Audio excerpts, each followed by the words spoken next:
Homework problem 5.10. A three-phase wide delta transformer is rated to provide 150 kVA. Transformer has an input line voltage of 4160 volts and an output line voltage of 240 volts. Determine the transformer ratio of the individual phases, the rated line and phase currents for the primary, and the rated line and phase currents for the secondary. So this is a Y delta system. So our given is going to start just by drawing that configuration. Y on the primary and delta on the secondary.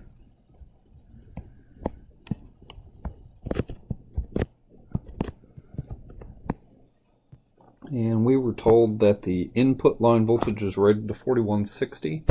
So 4160 is a line-to-line voltage there. And the output rated voltage is 240 volts. So there are our givens there. And we know that the three-phase power that is rated is 150 kVA. We're asked to find the turns ratio, which is NP over NS. That refers to individual transformers used to create the three-phase transformer bank.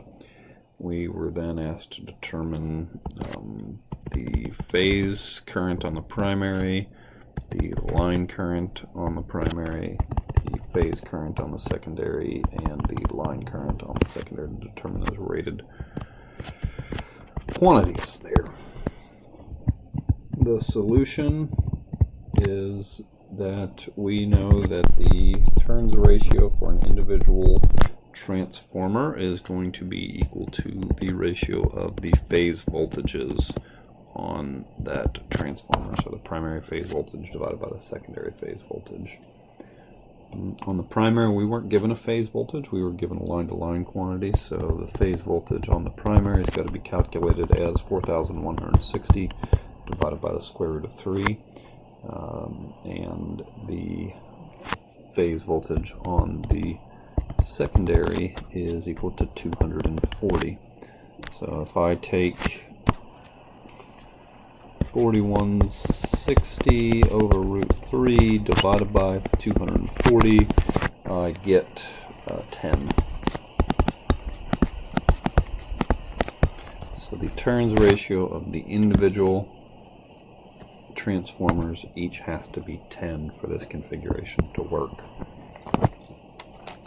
So this solution continues. We know that the phase power delivered by each of the individual transformers is going to be equal to the three-phase power divided by 3, so that's 150 e to the third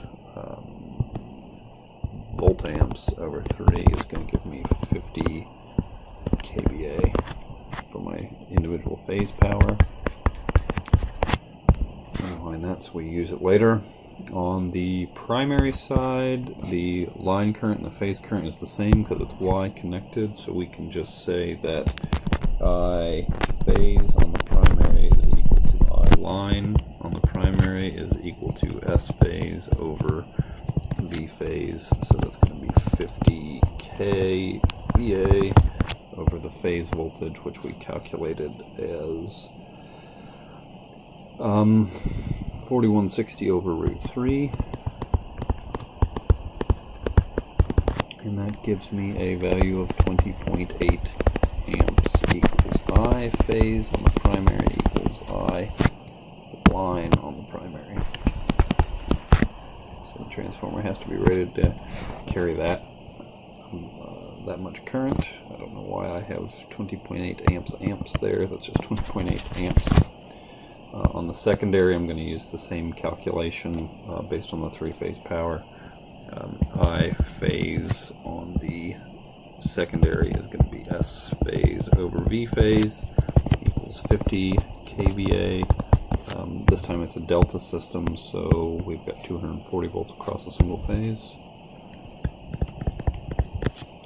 And I do that math and I get 208 amps, which makes sense because I could have just used the turns ratio and found out that the current's going to be 10 times as high in a single phase. So there we go.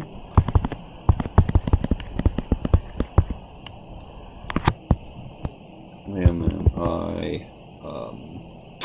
line on the secondary is √3 times the I phase since it's a delta connection. So I get √3 times 208 amps is equal to 360 amps is the secondary line current for this example.